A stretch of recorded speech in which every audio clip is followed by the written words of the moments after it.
Hello.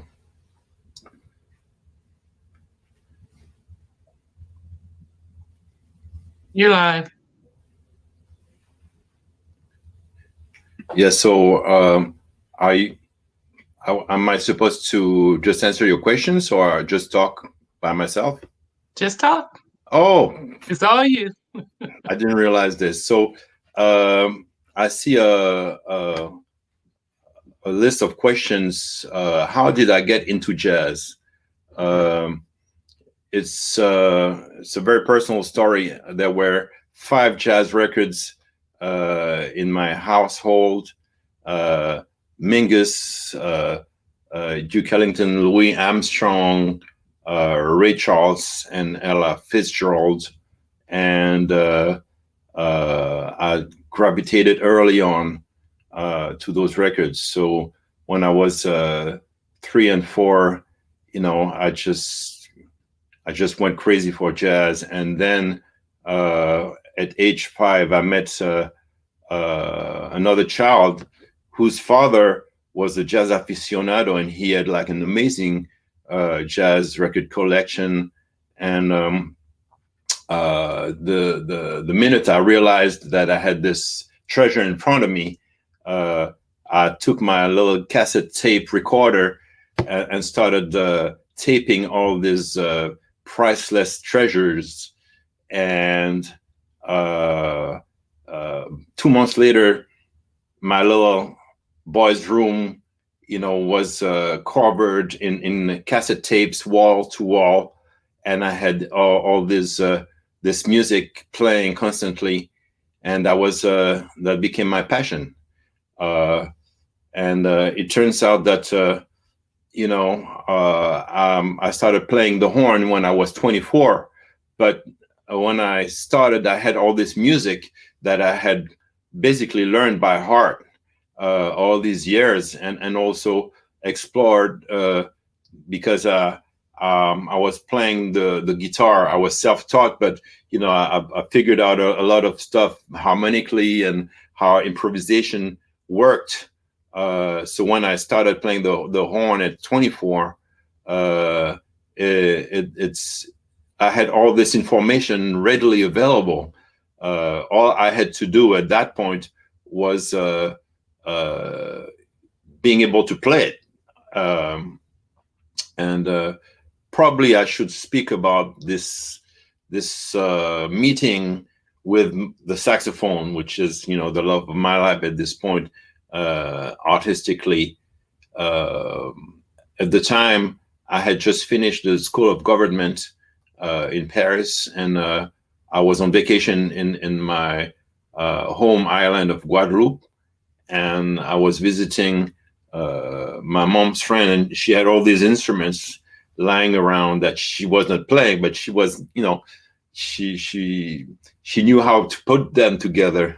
So I was like, "Do you have I saw this saxophone, the tenor saxophone. I asked her to put it together for me, and I played a few notes, and 5 minutes, and later I was playing some scales, and 20 minutes later I was playing some melodies, and half an hour later I was starting to improvise a little bit, and everybody was like, "Wow, you didn't tell us you played the sax." And I was like, I was just starting, and they were like, "Ha, what are you talking about? We have a gig tomorrow. We need a saxophone player. Are you available?" So I was like, "Are you crazy? I just started." There, they started laughing again, and next thing you know, I'm playing 3-4 times a week after starting the horn, and that's how this relationship with the saxophone started, and now I'm gonna switch to my current projects.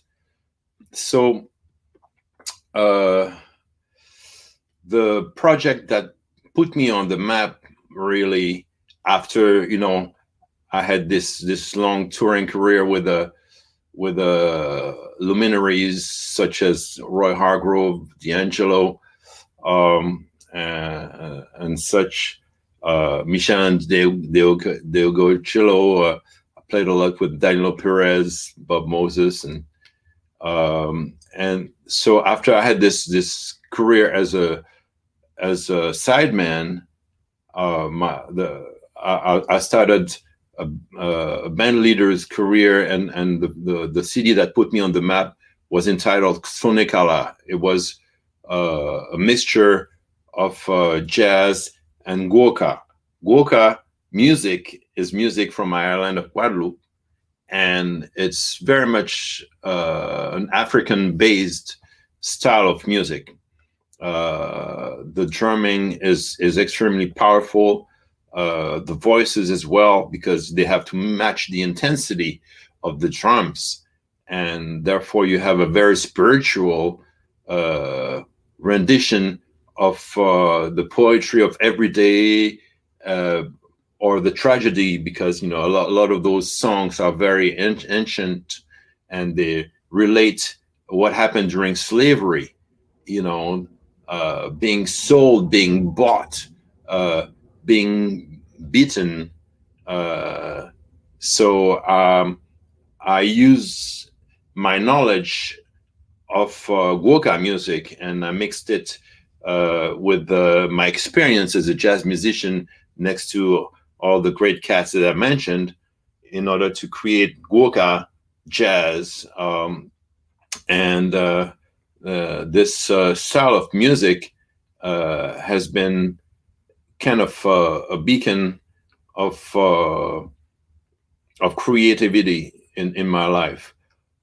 And when I created this first CD, in my mind, it was kind of a concept that was meant to carry many projects in the future.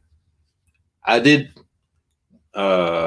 create another CD in that style, a CD called Abyss, that was dedicated to my late father, Andre Schwarz-Bart, the great writer, when he passed away in 2006. And then after that, I ventured in many other styles. Some of my CDs are more, I would say, traditional American jazz, swing oriented. Some of them are more mixed with neo soul. I have a CD called Rise Above with the Brother Jacques project. D'Angelo used to call me Brother Jacques on stage. And I have a CD that celebrates the Jewish side of my heritage through my father. It's called Hazan. And I have a CD that celebrates the Caribbean spirituality, voodoo spirituality. It's entitled Jazz Racine Haïti. And so, but through all these journeys, this initial baptism, I would say, of my life as a creator ran through my veins, and I decided in 2020, why did I choose this year, to release the new version of Sonekala, this guoka jazz mixture, and it's called Sonekala 2 Odyssey. Odyssey for two reasons. The first reason is because it's a tribute to all the Africans that crossed the Atlantic in chains and found the power, the courage to create arts and music that have literally transformed and changed the world. You cannot look at any art form without recognizing the print of African culture, whether it's dance, whether it's sculpture, modern painting, and of course music. You know, whether you're talking about Latin music, you hear that everywhere. Blues, you hear it everywhere. Any type of uh, Afro-American style of funk with the two and the four, you hear it everywhere. Basically, black music is probably the most influential force in modern music today, without a shadow of a doubt. And you know, jazz, which is, you know, my life, is undoubtedly the only truly American form of art. So I have decided to come back to that source of Gwoka jazz with the Odyssey, and it's also called Odyssey because during this 15 years that separated me from that initial CD, visited so many other styles of music. It was kind of like Ulysses engaged in this quest for what, you know, for he was searching for the way back to his island of Ithaca, and I was searching for my way back to the island of Guadeloupe, and I didn't want to take a shortcut. You know, I wanted to see all the perils, but also the beauties inside the whole wide world of music, and satisfied with this journey. I'm so happy to be back, basically. And that CD was released in Europe a week ago. No, 4 weeks ago. Sorry, in October. And I will release it in North America next year because I was waiting for COVID to give us a break to do that. So, of course, all my tours have been canceled. I'm not able to even like travel, and this is, you know, heavy on my mind. I feel paralyzed somehow. But on the other hand, I feel like it will force me to find other ways to do things, other ways to play. Like November 21st, I'm going to have a virtual concert with the Bostonian band representing this project Sonekala. And I'm very proud of those guys. Two of them are former students of mine at Berklee College of Music, Ivana Cuesta and Kieran Fontenot. And the other two are stellar musicians that are also Berklee alumni, but are now terrorizing the Boston scene. Debo Ray on voice and Santiago Bosch on keys. So, how did pandemic affect my state of mind and my life right now? Well, I think I went over that partly, but I would say that's the bad part. The good part is it really helps me cherish everything I got. You know, I'm past looking at everything I can't do, but what can I do? I can practice every day. This is a blessing. You know, I have this passion for music that really keeps driving my life, and in return gives me, you know, a reason to live. What do I have? I have a family. I have love. I have health, and I'm trying to get back to basic values, and that keep me focused and driven, really.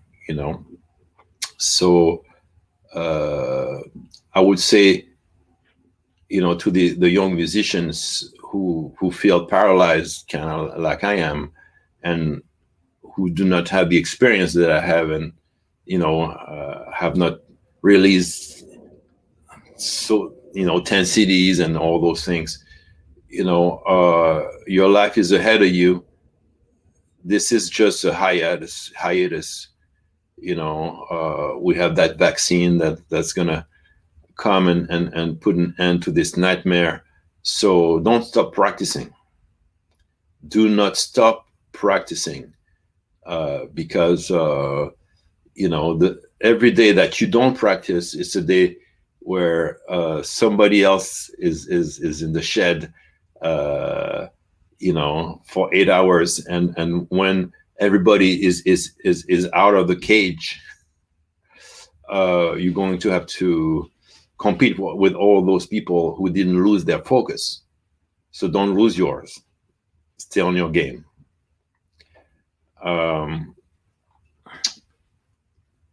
I would say also, yeah, I have a lot of thoughts about racial unrest. This is one of the things that pandemic provided the possibility to reflect on all the changes we that remains to be accomplished in this society. My wife is Black American. My son is Black American, and I am myself, visually identified as brown. People don't know exactly what kind of brown, what shade of brown, but clearly, they see that there is some Black in me, and I have been discriminated against. I have had people calling security on me just because I was on the phone in the gym. I mean, it's this period of American history will be remembered as the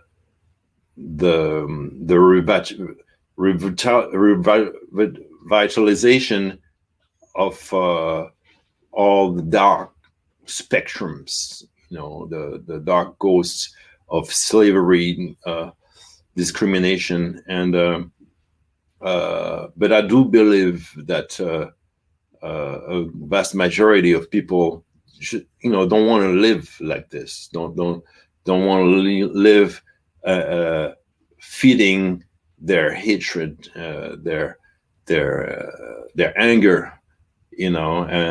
I'm pretty sure this is why Biden got this record number of votes. And so, on one hand, there is this mass of Trump voters that are clearly the forces of darkness in this society. And but I think the people who want inclusion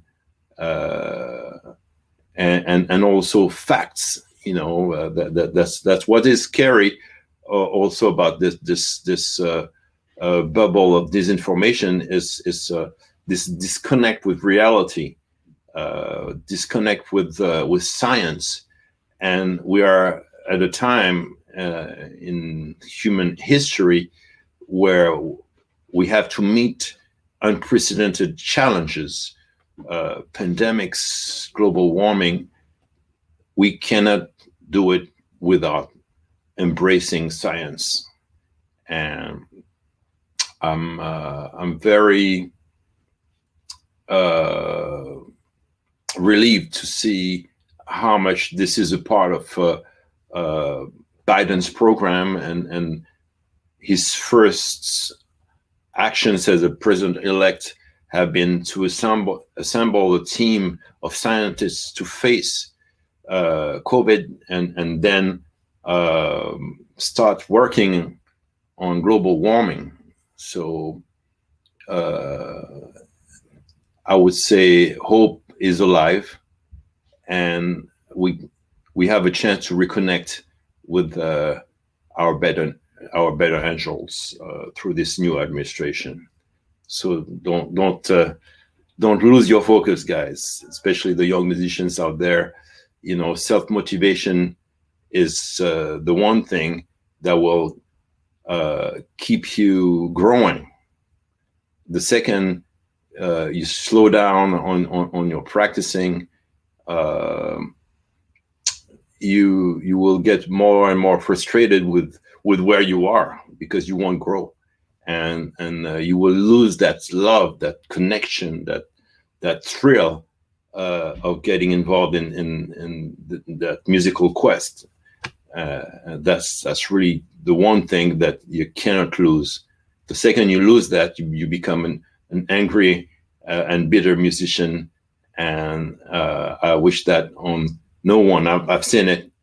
You probably seen it as well. You look around you. Some of your professors, seem like they've had it with music. They just teach because that's how they make a living. And if that's the only relation you have with music, you might as well do something else, because music is an act of love.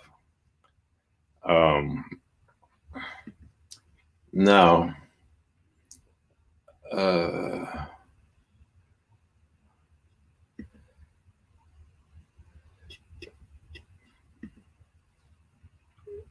there's one saying that my old mentor, Ron Savage, used to tell me when I first came to Berkeley. He said to me, anything that you do every day affects the rest of your life. Meaning, if you practice every day, it will affect the rest of your life. If you eat right or exercise every day or every other day, I would say, it will have an impact on the rest of your life. Now, if you decide to practice only, twice or thrice a week, then, 20 years later, there will be a cumulative effect. And so think about regularity above all. Don't remain even one day without touching your instrument, even if you are in a hurry. Of course, if you're on tour, you travel, that's something that you cannot avoid, but the second you can put your hands on your instrument, do it. Don't let any gap settle, because you stagnate or you regress. And regression happens so easily. Oh my God, especially if you play an instrument like mine, which is tenor saxophone, or if you play a brass instrument. Oh, this embouchure can be gone in 3-4 days. So I've been asked also often about the spiritual aspect of my music. So let me say that spirituality in my life has been a very changing element. It's been an ever evolving relationship with a sense of mystery, a sense of awe, I would say. And it started when I first played music. My first instrument was the Gurkha drums. I told you already that Gurkha is music from my island of Guadeloupe. And at age 4, a Gurkha master made me this little drums that I could actually hold, and that was not too big for my hands and for my body, because I was at the time pretty much the size of a regular Gurkha drum. So there was no way I could normally get to it. So he made me this small Gurkha drum to my size, and my mother was gracious enough to bring me to those Gurkha ceremonies called lewos, where you have those gatherings of Gurkha masters with the singers and the dancers, and I really felt connected to something bigger than myself. Literally, I felt like I was seeing the spirits around me, and at that time, most of those ceremonies took place in areas that were not covered by a roof. So, for whoever knows the beauty of the Caribbean sky and how vivid the colors, the lights, the stars, the contrasts are in that Caribbean night, and also, this sound coming from the wilderness of all the crickets, the frogs, and all the insects, and it's all this mixed together was like a mystic symphony. And throughout my life, I have been inspired by this relationship with mystery, called mysticism, of course. I've been interested in Judaism, in voodoo, in shamanism, and at this stage of my life, music is my main source of spirituality. Music and astrophysics. I have to say that when I hear Neil deGrasse Tyson talk about stars, galaxies, clusters of galaxies, parallel universes, multiverses, different dimensions, all the way to the notion of string theory and quantum physics, and another set of physics and rules that govern the world of the infinite small, and that world of physics with different laws is connected in turn with the larger physics that is ruled more by the laws of relativity and everything that Einstein came up with, and the expansion of the universe and under the pressure of dark energy, counteracted with the notion that there is dark matter everywhere that we can't see, identify, or interact with. I mean, all those things are unfathomable, and they strike my imagination probably more than the words of any holy man at this point of my life. So that's where I am with spirituality. And now let's get back to daily practice. uh, and I'm talking here to younger musicians, because I guess the other cats, they have nothing to learn from me. We probably had the same journey. So don't practice like a zombie. Don't practice like just mindless repetition. Be inquisitive.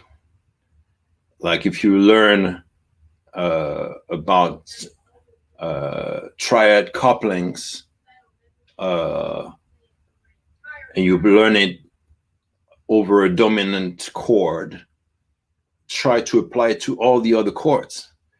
And if you explore triad couplings separated by a step, try it with the third, a minor third, major third, then the fourth, and just expand whatever concept that you're working with, and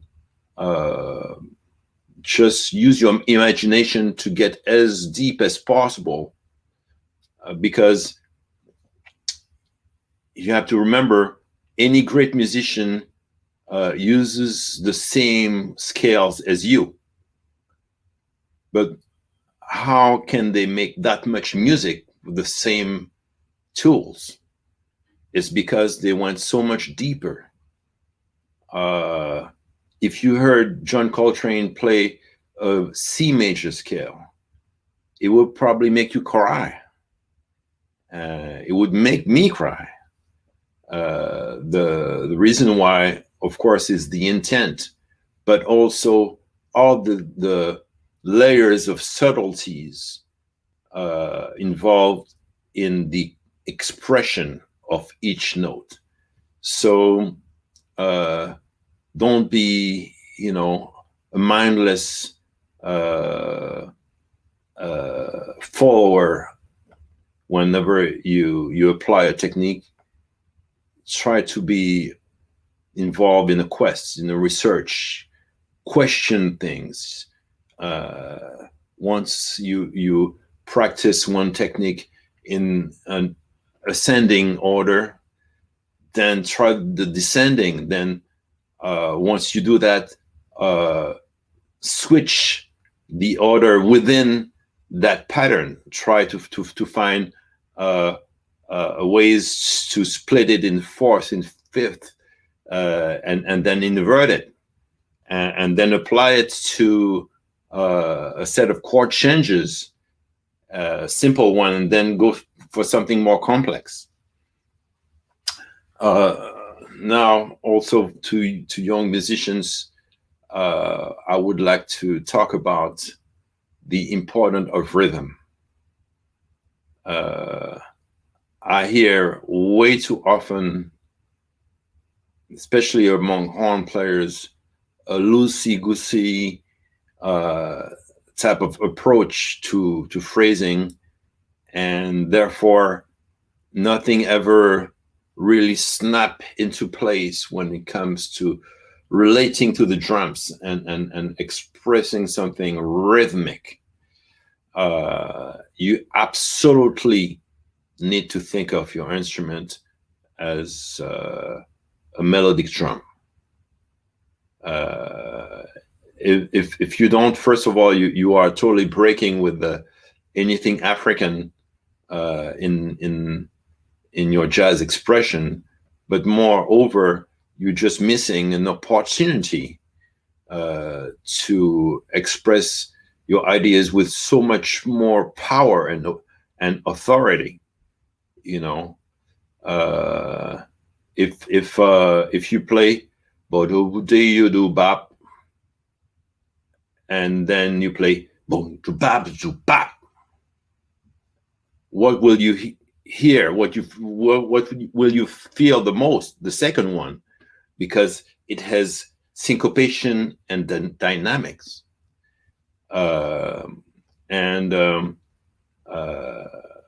same way you hear a drummer play a lot of little syncopations with some spaces in between each phrase. That's the way you should try to improvise.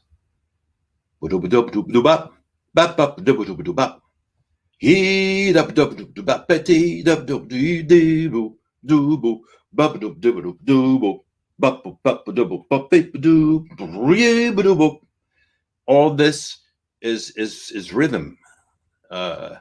And one last thing about rhythm before I let you go on your merry way. Try to find variety in rhythm. Oftentimes, and I see this in a lot of my students, I only hear 8 notes, guys. You have to be aware of the smallest and largest increments of rhythm.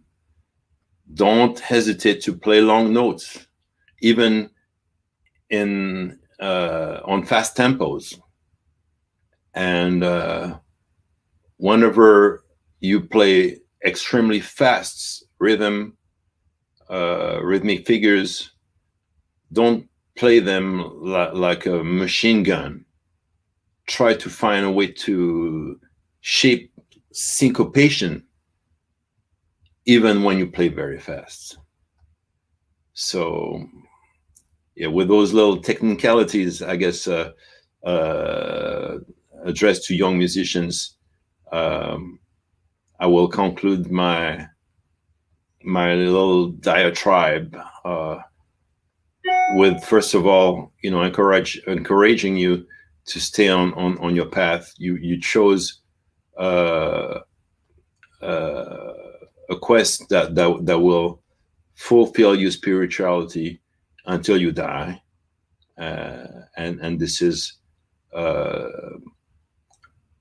privilege that will bring happiness into your life.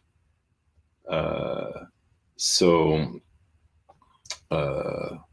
on the other hand, you need to honor that privilege by showing your daily dedication, because music is the truth teller. You get out what you put in. It's really that simple. And the last aspects of my message to you is stay humble, and because the gods of music are bigger than you or any individual musician. So always play for the gods of music.